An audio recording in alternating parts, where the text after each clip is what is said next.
Biochemistry 401 Lecture 39. Today we're going to talk about translation in bacteria and in eukaryotes. So let's get started. Now there are many differences and similarities in translation in prokaryotes and eukaryotes. Translation is the synthesis of protein from an RNA template. Both translation in prokaryotes and in eukaryotes use ribosomes, the universal code, and tRNAs. But there are many differences.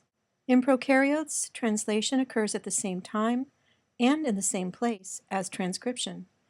There's no delimiting membrane that isolates the genome from the ribosomes, and so transcripts that are being synthesized may be bound by ribosomes that are actively translating the message, even before the message is fully made. In prokaryotes, as in eukaryotes, there is an initiator methionine. However, in prokaryotes, this initiator methionine is formylated. There is a formyl group attached. In prokaryotes, the RNA message is generally polycistronic. This means that this messenger RNA has multiple coding regions, each with its own attachment site for ribosomes.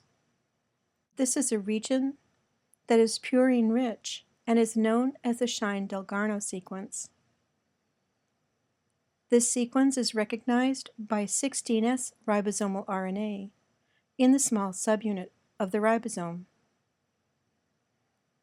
Now, in eukaryotes, there is a circular messenger RNA that contains one message. This messenger RNA is recognized by the ribosome by both the 5' cap and the 3' polyadenylate tail. The ribosome binds at the cap and scans for the first AUG codon. So in which direction is the message read? 5' to 3' or 3' to 5'? Well, when a specific sequence of messenger RNA was made a polyadenylate message with the cytidylate residue at the 3' end, what was synthesized was a polylysine with an asparagine at the end.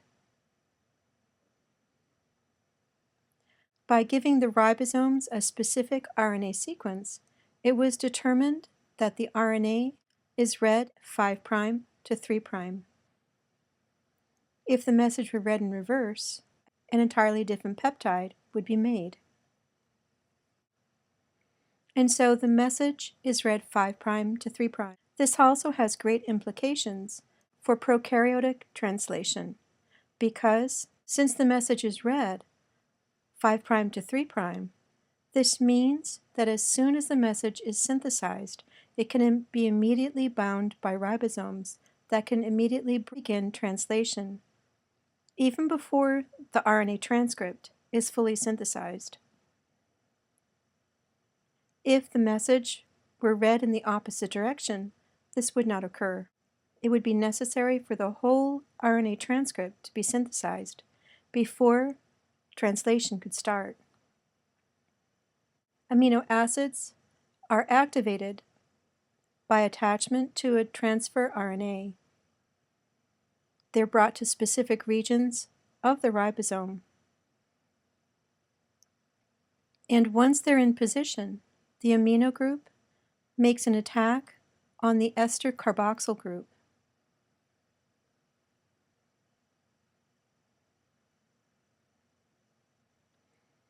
This forms a tetrahedral intermediate that then collapses to form an empty transfer RNA and a peptide chain that's increased in length by one amino acid.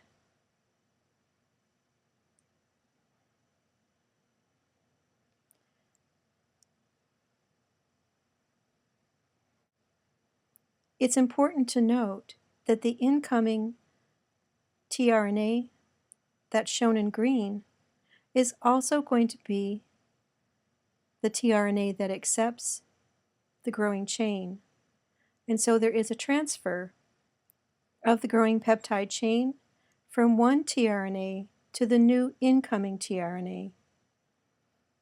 And it is the old tRNA that's left empty. Let's take a look at prokaryotic ribosomes. Now, when we talk about ribosomes, we do so in Svedberg units. This refers to how the proteins sediment. And so we have an E. coli ribosome that is 70S, and it's comprised of two subunits, 30S and 50S. And again, the S refers to how these proteins sediment under specific conditions. Now, each of these subunits are made up of ribosomal RNA and protein.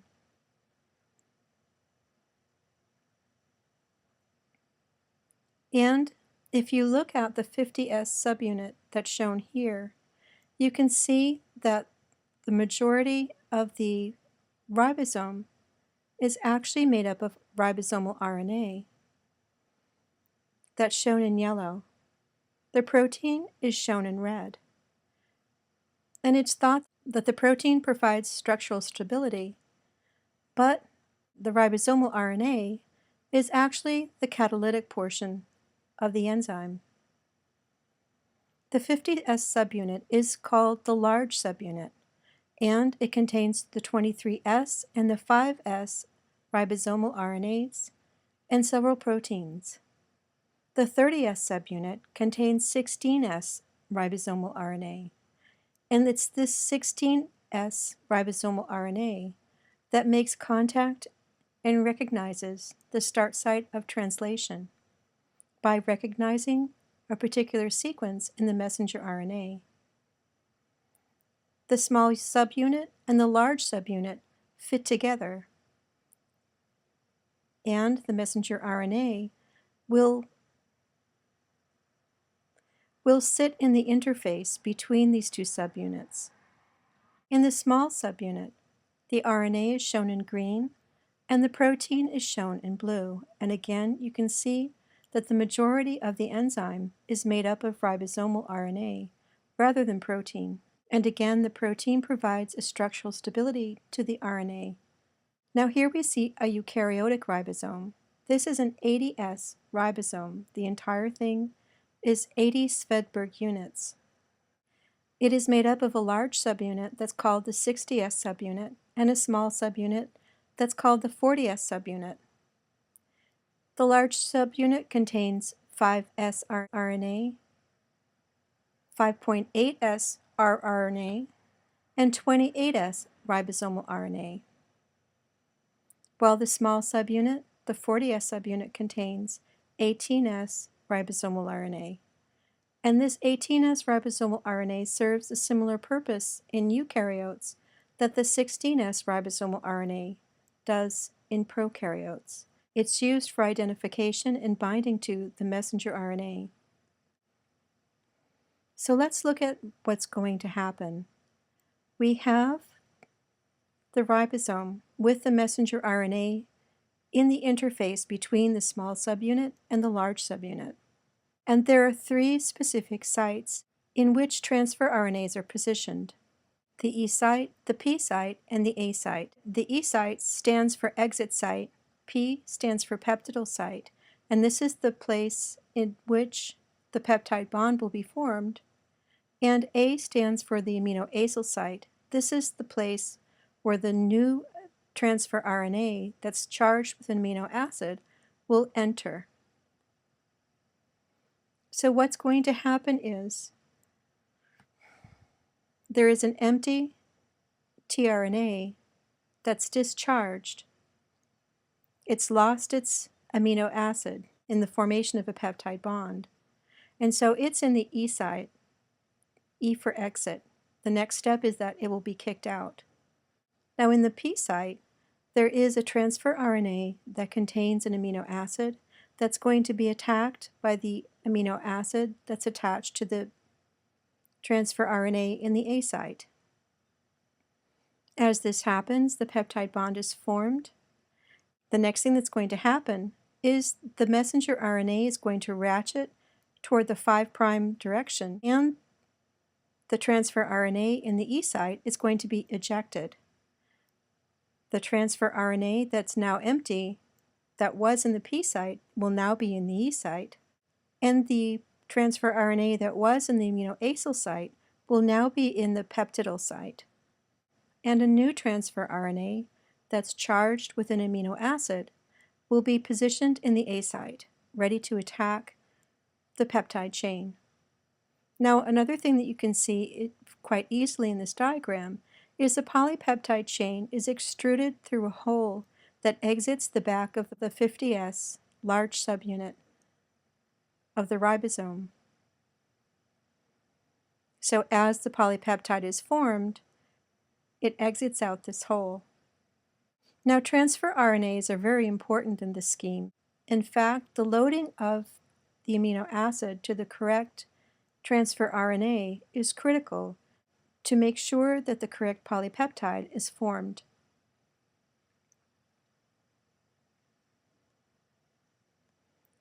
The tRNA contains an amino acid attachment site at the 3' end,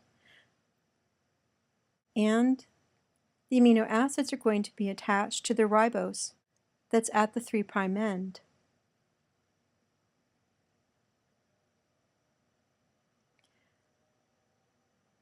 Another important region of the tRNA is the anticodon region.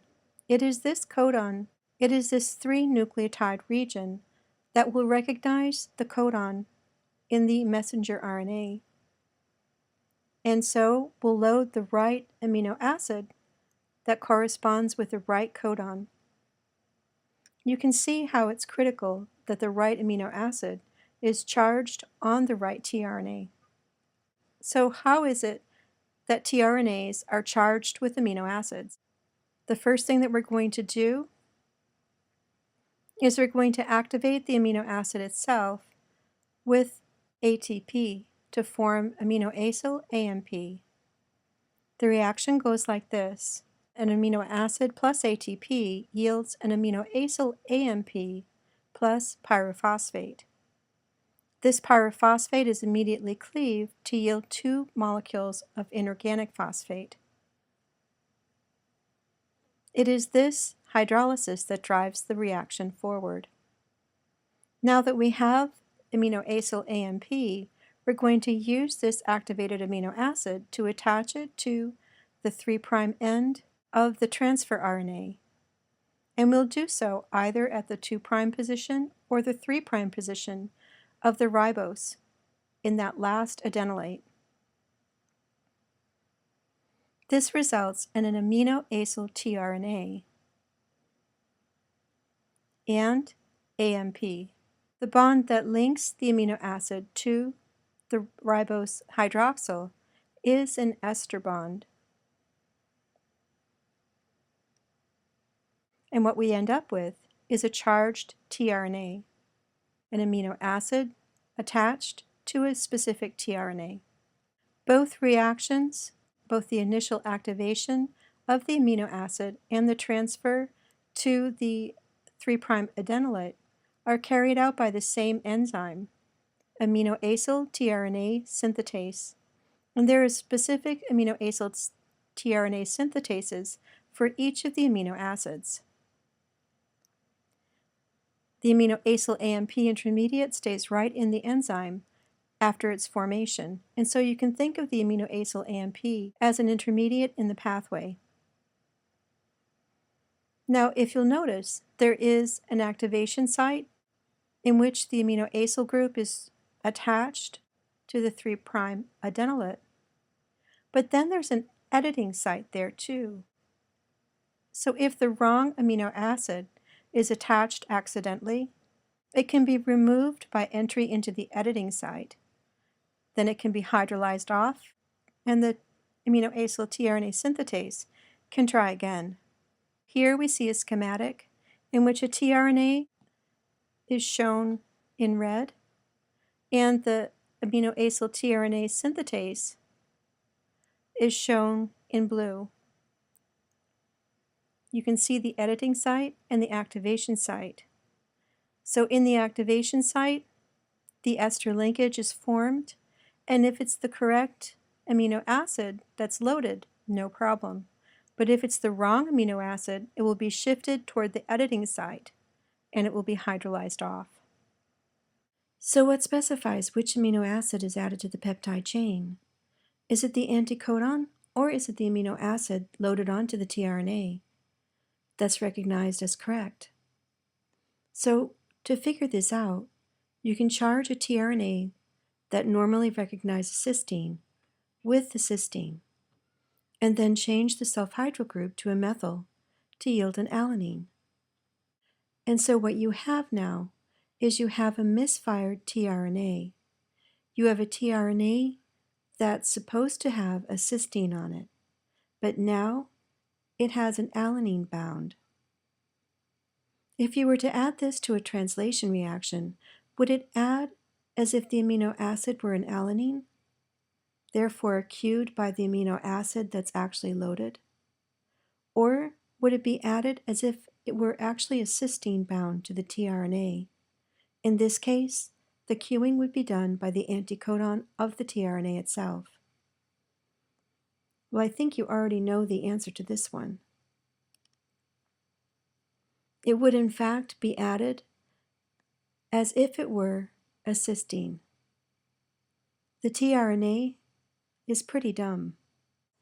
It simply brings the amino acid that it has to the codon that it can recognize. Each tRNA will recognize a specific codon. The tRNA itself has no way of distinguishing which amino acid has been loaded. It simply knows the codons.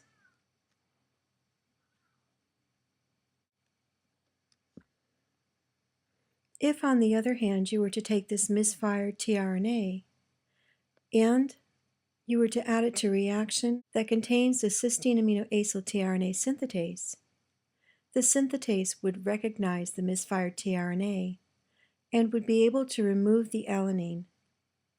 So it is this amino acyl tRNA synthetase that ensures that the correct amino acid is added to the growing peptide chain. So in a sense, amino acyl tRNA synthetases are the only molecules in biology that know the genetic code. It's an excellent quotation, and that's directly from your book. Now, amino acyl tRNA synthetases in some cases recognize the anticodon loop and the acceptor stem as well, and will often make multiple associations with the tRNA. In the diagram on the left, we see several amino acyl tRNA synthetases bound with the tRNA in place. And you can see that there are several different methods of recognizing the correct tRNA. There's one amino acyl tRNA synthetase for each of the 20 amino acids. There are two classes of tRNA synthetases, class 1 and class 2. Each class binds a different face of the tRNA, so there are 10 class 1 amino acyl tRNA synthetases, and there are 10 class 2 as well. Class 2 attaches the amino acid to the 2' hydroxyl of the adenylate at the 3' end, whereas class 2 synthetases add the amino acid to the 3' hydroxyl at the 3' adenylate. Additionally, class 2 often works as a dimer.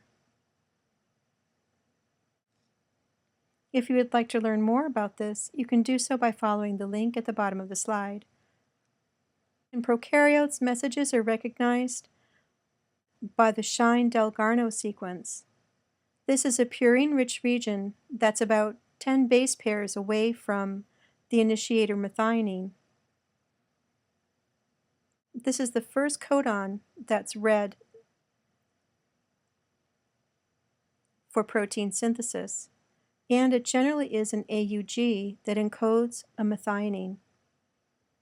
The Shine-Dalgarno sequence pairs with the 16S ribosomal RNA of the small subunit,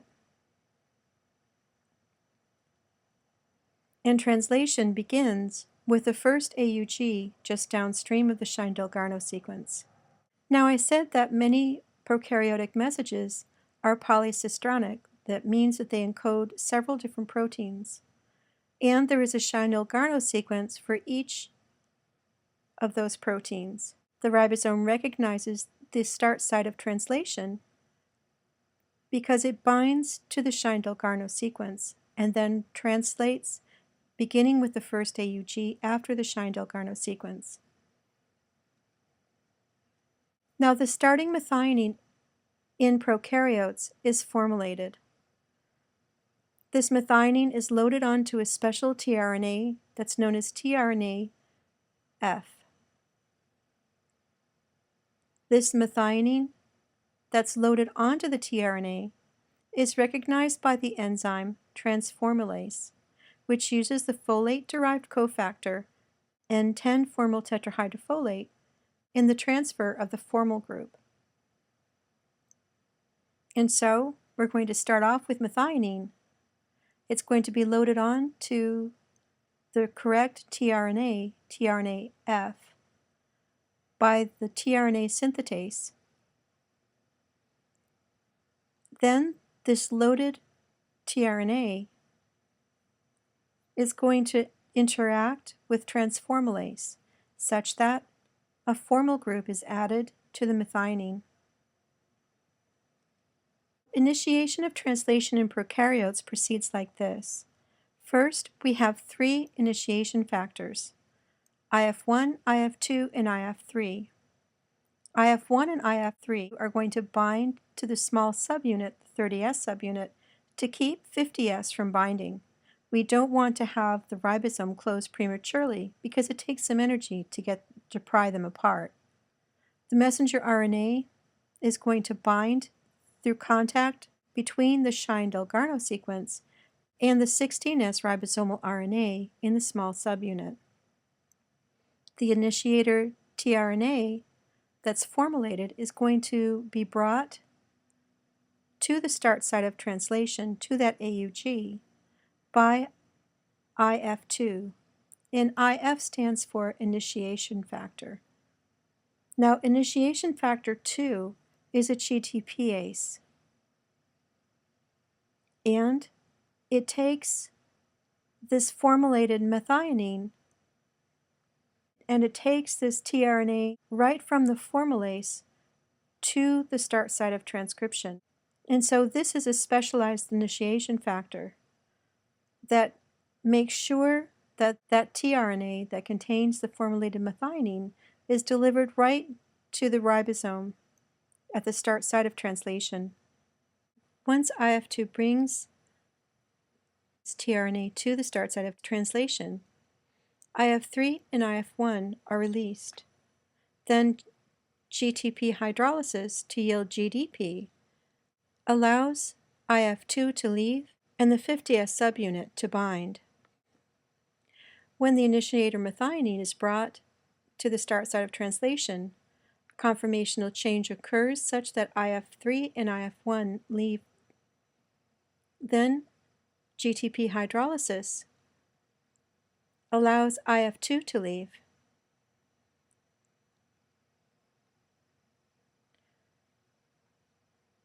And the 70S initiation complex, this is the large subunit, the small subunit, and the tRNA with the formulated methionine at the initiator AUG is formed. Now that we've had initiation, we're going to have elongation. This happens with the entry of the second tRNA into the ribosome. GTP-bound EF2, this is for elongation factor, is going to escort the next amino acyl tRNA to position A, and GTP hydrolysis occurs when the GTP EF2 makes an appropriate pairing with the ribosome and the messenger RNA codon. So if everything is fine, EF2 is going to undergo GTP hydrolysis, and this transfers the amino acyl tRNA to the ribosome. So it leaves EF2 and it is retained by the ribosome. Now, EFTS is a guanylated exchange factor that promotes dissociation of GDP from EF2 so that GTP can bind again. EFG is a translocase, and it binds to the ribosome. And through hydrolysis of GTP, it moves the messenger RNA down by 3 nucleotides so that now the initiator tRNA is in the E site, and the tRNA that was in the A site is now in the P site.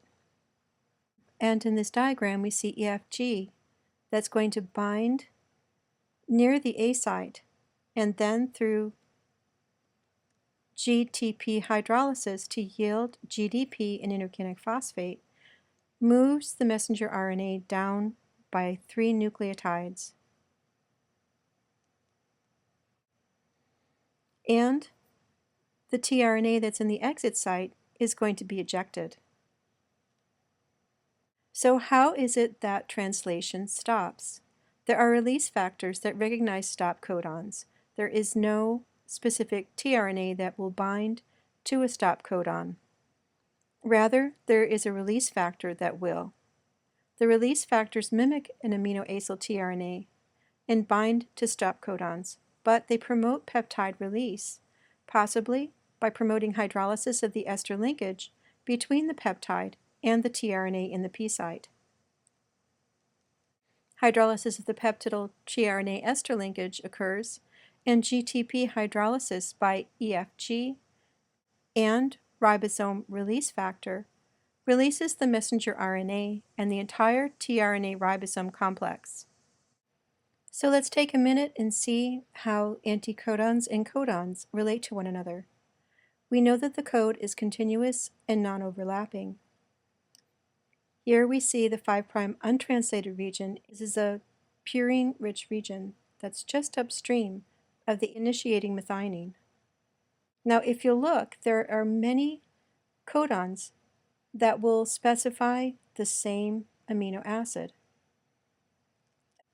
and this is known as wobble. The wobble site is the first position in the anticodon, and it is the third position in the codon.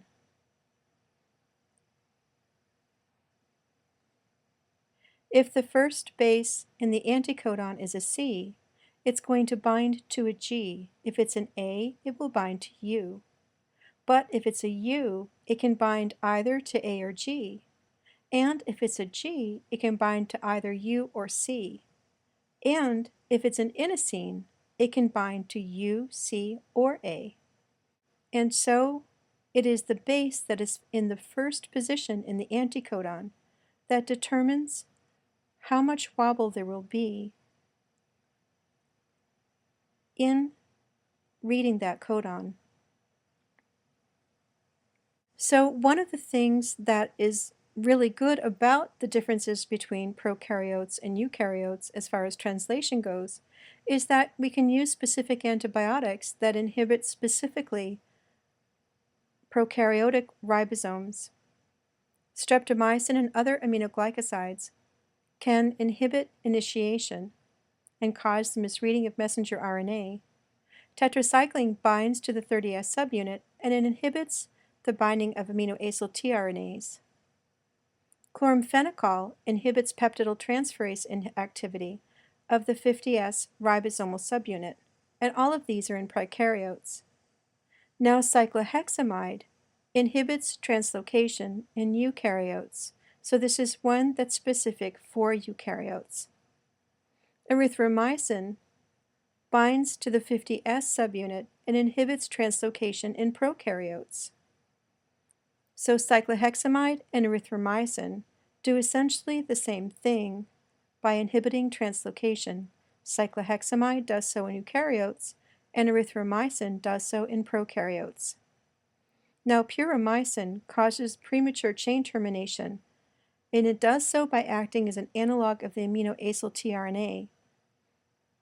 So it acts a lot like a termination factor in both prokaryotes and eukaryotes. Let's look at translation in eukaryotes.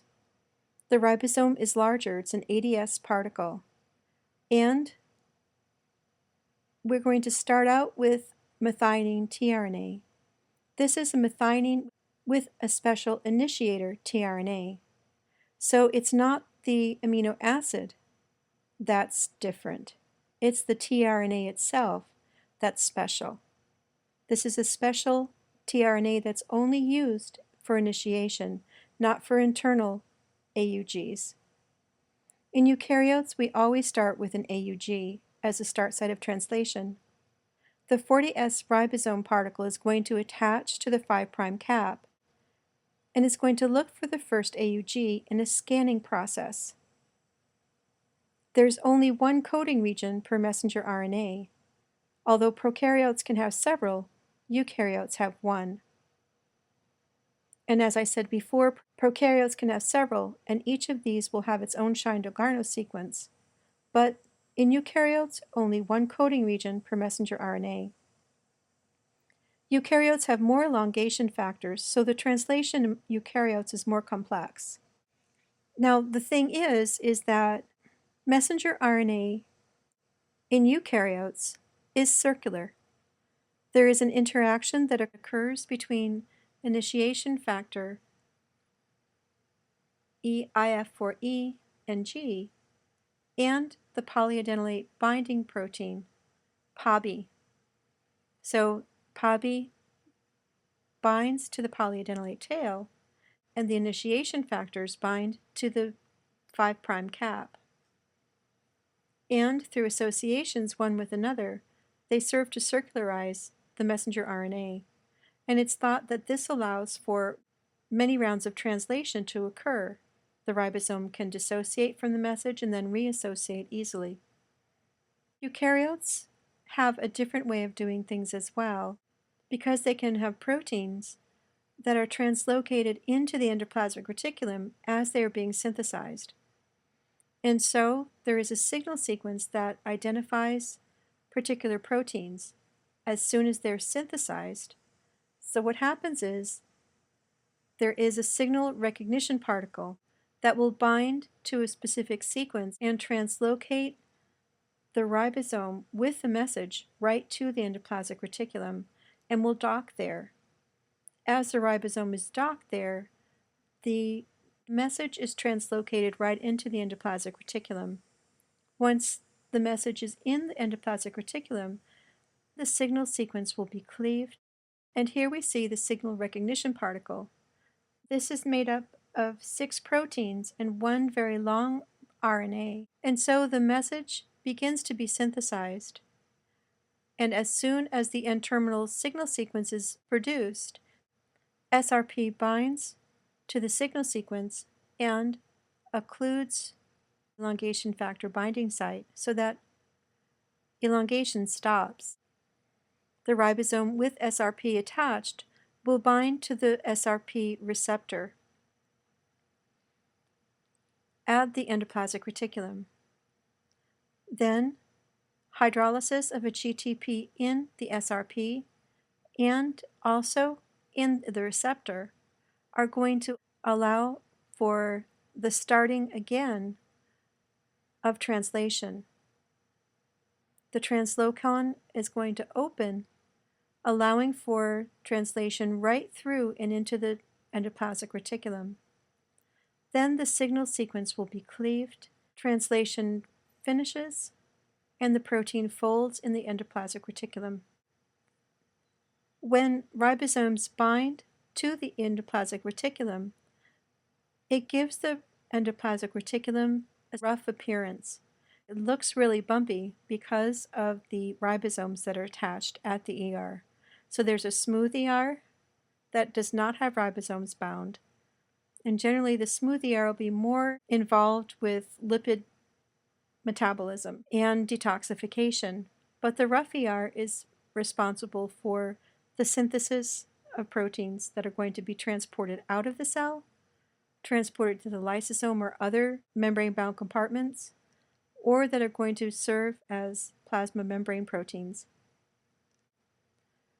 Once this protein is produced in the endoplasmic reticulum, it can be transported to the cis Golgi and then gradually through different layers of the Golgi into the trans Golgi.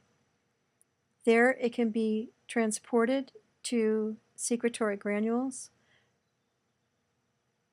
and released to the outside of the cell, or it can pinch off and be transported to the plasma membrane, where fusion can occur between the vesicle membrane and the plasma membrane, such that the protein is now a membrane protein on the plasma membrane. Additionally, proteins can also be targeted right to the lysosome. This marks the end of Lecture 39. Have a great day.